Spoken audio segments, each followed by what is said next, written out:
Hold up, I would've grown all day. Hold up, somebody can't relate. Hold up, stay down with no faking. Go up, top down, I've been racing. Go up. Hey, what's up, my beautiful kings and queens? My name is Shyla. And it's your boy, EK. We are coming to you today with another royalty review for Lovecraft Country, Episode 6, Meet Me in the Daegu.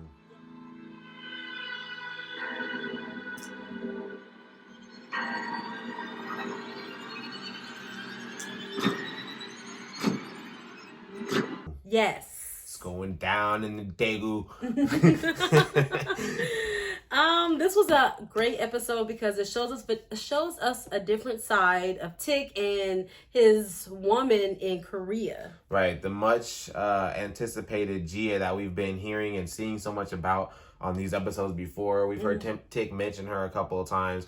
We've seen him call down to maybe check on her or see what was up. And we saw her in episode 2 when he was fighting her. Right. Yes. He was fighting her. So okay. So we had those brief moments of her, but this one kind of really went back to before when we saw Tick coming home from the war. This is where he was coming home from. So it kind of covers that time that he spent in the war with her at least. Yes. His life before coming back home.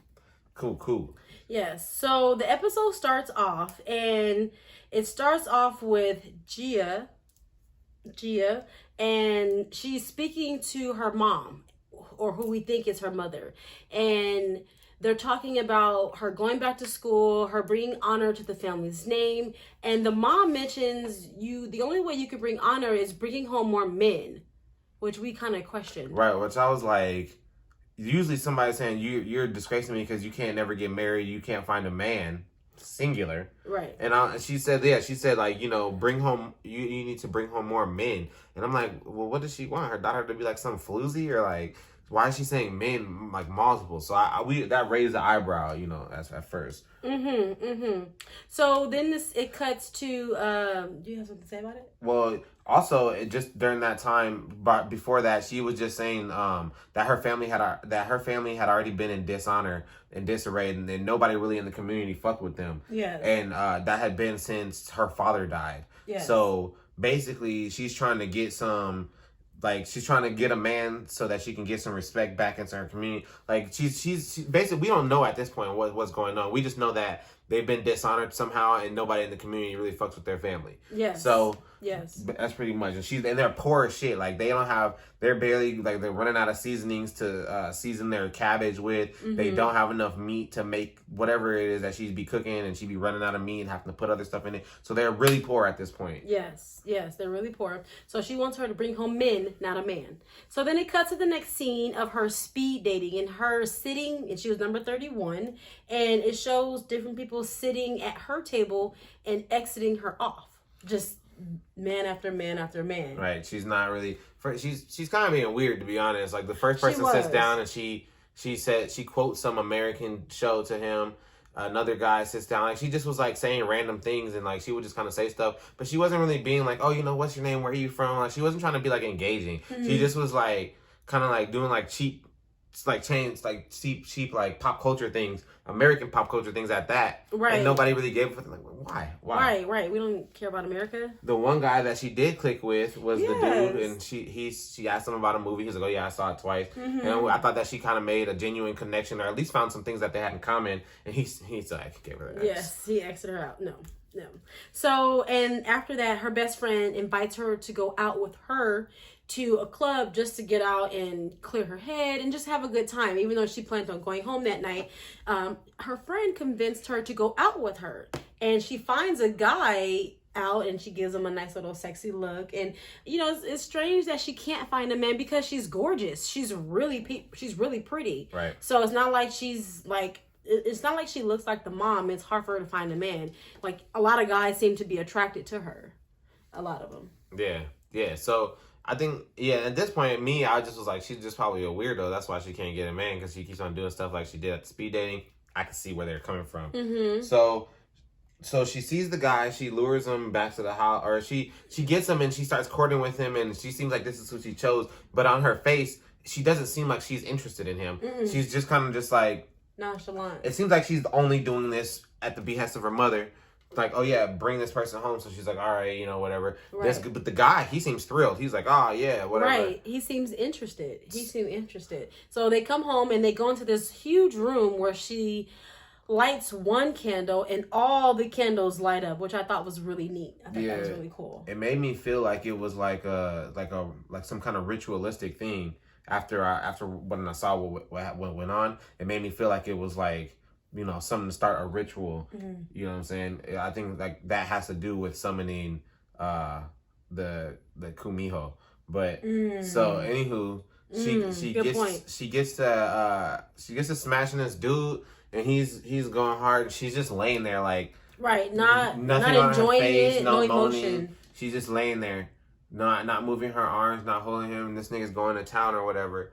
And then as soon as he busts, that's when she starts like, right, all these tentacles start coming out of her nose. Or tails, she called them. Yeah, she called them tails, but they was like tentacles, man. And I was like, whoa, and what the some fuck? had teeth. Did you see that? Yeah, the ones that came out of her eyes had teeth. That was fucking crazy. And they started coming out, and I'm like, yo, what the fuck is this? Like, what? And then I was like, bro, she cold for that. I was like, niggas are falling for that 10 times out of 10. Right. Because like she said, she was bad, bro. Like she was a was good looking woman. So I'm like, right. oh yeah, niggas is falling for that all the time. Right. So the tentacles start coming out, and they come out of everywhere, and they go inside of him. Go up his butt, go in his mouth, Eyes. go in his ears, go in his eyes, wrap around his waist and everything. Yeah, and go ahead about the part that you thought was crazy when he. And so from when she saw that, when she did that, once it connected to his eyes, then she could start seeing inside of him, like his life, seeing his whole life, like. And well, I first thought that it was seeing his past and everything, like from when he was a baby, which that still may have been maybe. But then it showed him and his wife and a kid, and it showed him climbing to the top of what looked to be Mount Everest or maybe Tibet or something. Mm-hmm. And he did a Yahoo, and she did the same thing, Yahoo, and then exploded him. Yes. Straight in the blood, like evaporated him. Like I was like, where's his bones? And right. like what happened? Yes, you did mention the bones. So come to find out, so basically she kind of just saw his whole. I didn't know what to think of it was. Yeah, I didn't either because I thought that in the life that it showed, it was her. But when we went back and rewatched it was a totally different woman. Yeah. I thought that she was like planting in him, choose me, pick me, and this is the life that we'll have. Yeah. That's what when it was first happening, that's what I thought that she was doing to him. Just telling him, pick me. I'm the one you're going to choose. We're going to get married. We're going to move forward. But that wasn't even her. Yep. So that happens. Yes. And at this point, I'm thinking like, whoa, does the mom know that this is what's happening? This is why she can't keep a man, because she kills him automatically when they go to smash. Right. And the mom comes in shortly after that, and she hits her with that was great. You got 10 more to go. Yes. We need 10 more. And I was like, 10 more? Oh, that's why she said men. Mm-hmm, and I'm like, bruh. Mm-hmm. And I'm like, it's nothing to get 10 more. Like, all right. Like I said, she can do this easily all day. Mm-hmm. They falling for that. 10 times out of 10. 10 times out of 10. And I don't know what I was gonna say. It was something about that 10 times out of 10. And okay, well, you had said something when we were watching it. You said that the mom is feeding that beast inside of her, or something like that. Yeah, basically that monster inside of a girl. Yeah, so basically, so that's kind of where it comes to next. So basically, it shows that scene, tells her she has to get 10 more. Mm-hmm. Then it goes into a time lapse. It's the summer of 1950, and the soldiers are coming. So that America pops up, and now it's been a few months, and she's only gotten probably 8 people in between this time, because the mom tells her now she only needs 2 more people. Yes. And so this is when we find out about the kumiho, and there's a demon spirit inside of her that lusts for a total of 100 souls. So like I said, she could do this all day, bro. She's been doing it all day. She's already got 99 niggas. That's 99 times she's had to have unhappy sex and then explode a nigga and see his shit. So then she's absorbing those memories. Everything that she saw, right. She absorbs those memories. So now she's living with the memories of 99 men in her head at all times, giving her whatever knowledge that she has or whatever the case may be. Because the daughter that she was is gone. It's an afterthought at this point, kind of. So right. They say. So the mother advises her. What's her name? Gia. The mother advises Gia that if she brings home more men, that she'll become 2 more men. She'll become human. Or how did that conversation go? So basically in this conversation, it kind of basically. Did I make you skip ahead? No, you didn't. So basically in this conversation, she kind of goes over and talks about how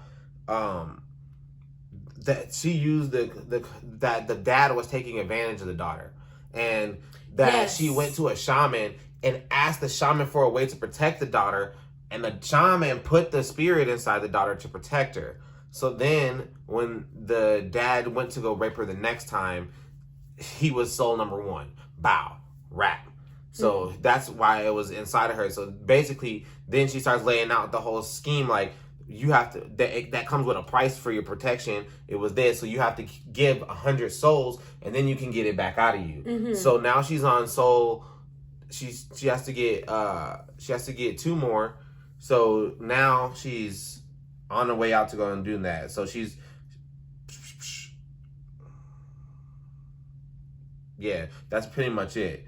So she said, I have to go to work. She's like, I have to get ready to go on the nursing, go to work. So then she goes to work, and she gets dressed, she goes to work, and they're on the back of a work truck with other co-workers, and they all get hemmed up. Yeah.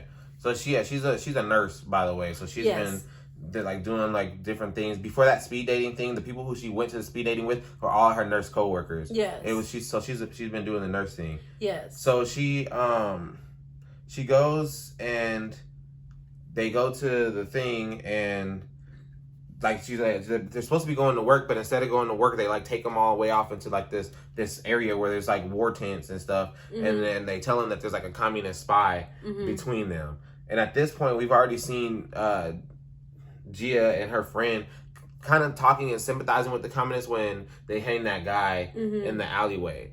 And so we know that that she's a communist sympathizer, and we see her kind of doing silly shit at work, but it's not like really eyebrow raising, because she's just talking, kind of whispering to some of her other coworkers. Right. But she mentions it, but she just kind of like says, it shouldn't be like this. It's something that we both have different views. It shouldn't be killing involved, Right. So anyways, snap forward. They're like, oh. So wait, before that, so they hang the guy in the street, and she told her mom that she's going to bring home the. Well, no, I'm sorry. She brought home an American soldier. Now she needs 1 more soul. Okay. Then she doesn't want to kill that last soul because she's seen more bad than good. So she decided not to do it. Because she doesn't want to become human. She said that what's the point of becoming human? Because out of the 99 men I've killed, I've seen more evil men than good men. Right. So like, what's so great about being fully human? This and that. So so at this point, she's kind of like swearing off of it. And she doesn't want to do it anymore. Right, and this is her last soul that she has to obtain. Right, I'm like, bro, you already smacked 99 people. What's the deal? You only got 1 more to go. Smack that nigga and be done with it. Right. Like, whatever, so. Okay, so then the next morning, that's when the soldiers stop the truck full of nurses and accuse them of being a communist spy. Right. So all the nurses are holding it 10 toes down. Nobody's like snitching on anybody. Not even Gia, even though she kind of knows about her friend, but she doesn't really know, but she kind of suspects. They shoot one of them straight in the face. Like, which one is it? Bow! Shoot her straight in the face. It wasn't even her. Right. And everybody's like, oh my God, what the heck? Then we see Tick for the first time in this episode because the other guy, the corporal's gun jammed, so he asked Tick to come over, and Tick comes out here and bow, just dumb pieces another one, no problem. Right, which is right next to Gia, the girl right next to Gia. Splatters and shit all on Gia. So then her friend, he's about to shoot Gia, and her friend's like, no, it was me. That's when she fesses up, and they just, basically, he punches her, he gun butts her, bah, and then takes her off. Yes. And drags her off, So then at that moment, that's when Gia decides. Well, she sees that happen and she's kind of shook, and I think it doesn't even. So then time passes. Yeah, time passes again to the next season. Yeah, I was gonna say it goes to fall of 1950. Okay. Just to fall. Okay. That's when she goes. She's working at what looked like a new ward. I don't think she was in the same one that she used to be in. It didn't look like it. I think it was the same ward. I think she was the same place. It just wasn't as busy as before. I don't know. Maybe I don't know. I was gonna say. I don't think she's moving. I don't know. Yeah, maybe not. Yeah, maybe not. So then she sees Tick for the first time since the incident where he shot her friend and drug her other friend off. Right. So, and he's in there, and his arm is all messed up. He's all bruised up in the face. His leg is lifted. I don't know if you saw that. His leg was shattered or fucked up. Yeah. Yes. And so she sees Tick and she just immediately like feels rage and anger. She has to go outside to control herself. Yeah. So you missed that part about going outside and controlling herself. That's what you need to do when you control your rage. Oh my god. I should take notes. You put that in your notes? I did. So alright, so she goes, so she basically kind of catches Tick slipping in the war, and Tick doesn't recognize her, but she sure as shit recognizes him. Yes. And at that moment she kind of decides, she goes home and tells her mom, and she's like, I found who I'm gonna do the last one, and I found who I'm gonna do it to. So, so she's kind of like making up her opinion about Tick, and time goes by, and Tick is a little bit better because now he's just on crutches now, and he's not, his arm isn't bandaged up anymore. His face is, he says his eyes still red, and so some time has gone past because he's healed up from that. Right. And she starts kind of growing close to him. He asks her to read him the book, and she's kind of like reluctant at first, tries to spoil it on him, and then he busts her out because it's like, that's the movie adaptation, so just sit down and read the book. Right. And they start to grow close over American literature because of her love of American literature and American film and stuff like that. Right. So they grow feelings, and then he takes her on a first date, which is in his tent, and they watch a movie. Right. He gets her into the tent and does a nice little romantic movie date and everything. So at that point, she lures him back. They're in the tent, and she lures him back to her house. Yes. To the magic room. Right, to the magic room. It's the magic hour. Yeah, and starts kissing him aggressively. Yeah, starts going in, and basically she's gonna do it to it. She's gonna take his soul from him. Right. He wants her to slow down though. He wants her to calm down. Wait. Don't take my cookies just yet. Right. And he tells her. Yeah, he tells her, it's his first time, and just to slow down. And that he feels, a special way about her, and he doesn't. It's not just some like fleeting feeling. Right. So. And speaking of that, I wrote in my notes. That's exactly how Letty should have reacted by it being her first time.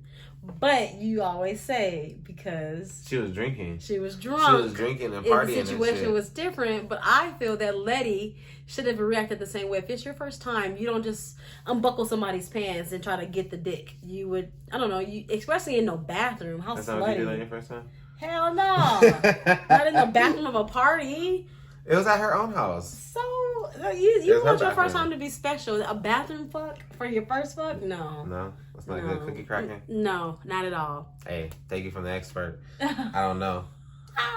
I guess not for your first time. You don't need it. You don't need the bathroom. So I just felt that's how Letty should have responded, guys. That's just me. Let me know what you think in the comments below. Right. So basically, at that point, she gets to getting ready to she gets like, they're about to start making love and everything, and she basically kicks him out before they can get too intimate. Right. And she's like screams at him, tells him to get out. Right.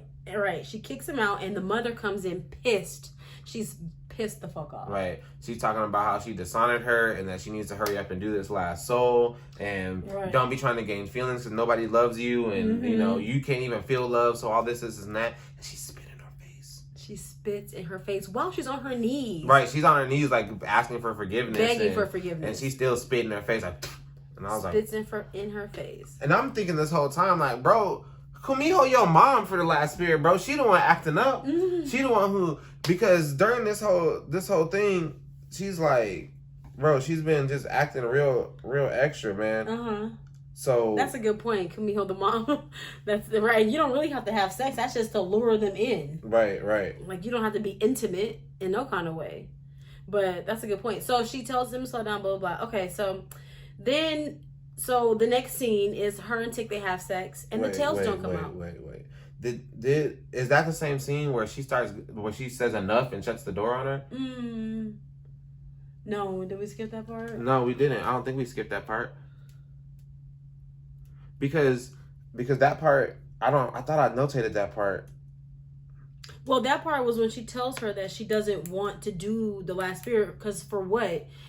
I've seen more bad than good, and then that's when she goes in and sings a song and. Oh yeah, that whole. I want to explain that part about her singing the song. Okay, so rewind. So just rewind to the last time they had this conversation about she didn't want to do that. Basically, she was saying that her mom wanted her to do it after she gave that whole phrase about, you know, what's so great about being human. Her mom was like, because, you know, I miss my daughter and I want my daughter back. And the kumiho's like, oh, well, what makes you think that your daughter's even still in here? And the mom's like, well, it's just like stuff that you say and your mannerisms and stuff. And she's like, okay, whatever. So she starts singing like an old nursery rhyme. And she's like, oh, you see, I taught you that rhyme when you were a little girl. And then she's like, no. She's like, I have the memory from from the father who was raping her. And every time that dad raped the girl, she sung this song. So I have the memory of him listening to that song, not the memory of the daughter learning it from you. Yes. So that's why we were just kind of like, whoa. So that kind of like set the whole tone of like, is it really a woman inside of there, or is it just her?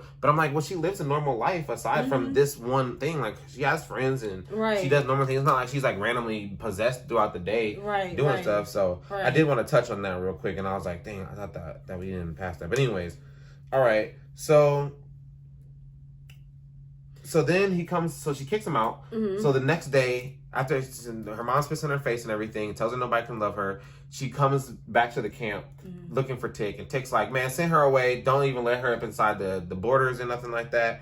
And that's when she reveals to Tick that he killed her best friend. Right.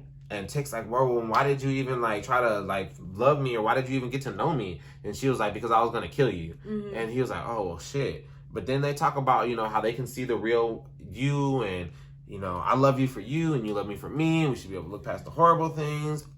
And I'm like, all right, cool, whatever. Let's move on forward with it. And they have sex. Right. So yeah. So she goes and smashes Tick in the tent for the first time, and takes his V card, and the kumiho doesn't come out and kill him, and she controls and she enjoys it because before now she doesn't feel anything. That's why she was looking at the Asian guy when they were having sex. She was just staring at him because she didn't feel pleasure, she didn't feel pain, she didn't feel anything, nothing for it. She just didn't care. So with Tick, she actually felt good. Tick gave her that black dick. And now, once you go black, you can't go back. So now, she all on this nigga phone line, racking up international charges, calling my man Tick, trying to see what's going on. But we'll see how that goes, because I feel like at some point in time, now that he's communicating with her and Letty are going to have to meet in some capacity at some point in time. Maybe so, but he already chose up, though. He already said that was done with, though. We'll see, though. Everybody say that until pussy get in your face. This shit changed. Then you get booty blinded. This shit changed. Is that how it be? That's how it be. You get booty blinded, yeah. Damn. Like a snowstorm. All right. Oh my God, I'm learning new shit. So she goes home and basically confirms with her mom that Tick loves her and she loves Tick, and that's why she's not gonna do it. And the mom's like, you're an idiot. Just tell you haven't even told him the truth yet. Does he even know there's a demon inside of you? Right. That's why he's not gonna love you, because you're still like hiding, and once he learns that, he's not gonna want to be with you. Right. So then time moves forward to winter of 1950. Yes. And her and Tick have grown close. Tick is like up in her house comfortably at this point, just up in the crib. Right. She reading him stories and stuff. And basically he kind of lets her know that he's gotten enough points to go back home and go back and debrief in America. He doesn't have to continue on tours and stuff. And he invites her to America. He wants her to come with him. He asks her to come with him. And kind of hints at maybe he'll stay for her too. Yeah, if she wants. Right.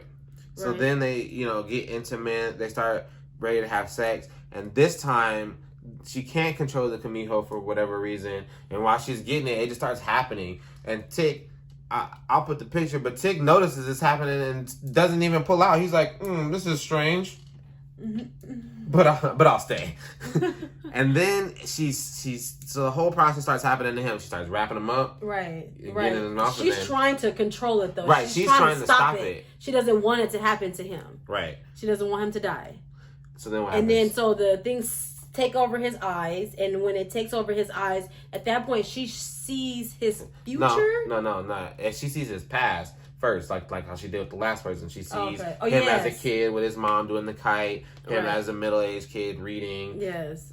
so on and so forth. And then she throws him off of her, and once he's off and detached, then she still has a thing, and she starts seeing his future. Okay. And she sees him having sex with some darker black lady who we haven't met yet, which was Right. not Letty. Right. And to my knowledge, he didn't have sex with anybody between the time he went home and the time that he met Letty. You know what I'm saying? Yeah. So I don't know how far into the future that was. It showed Letty too, Mm-hmm. and it showed him taking a bus to Chicago. Mm-hmm. You know, Going back home, and it showed him being tortured, like looking like real under duress, and like he dies, right? And then she tells him, "Don't go home, or you're gonna die." And he's already freaked out because now he's probably had the tentacle probably in or around his butt.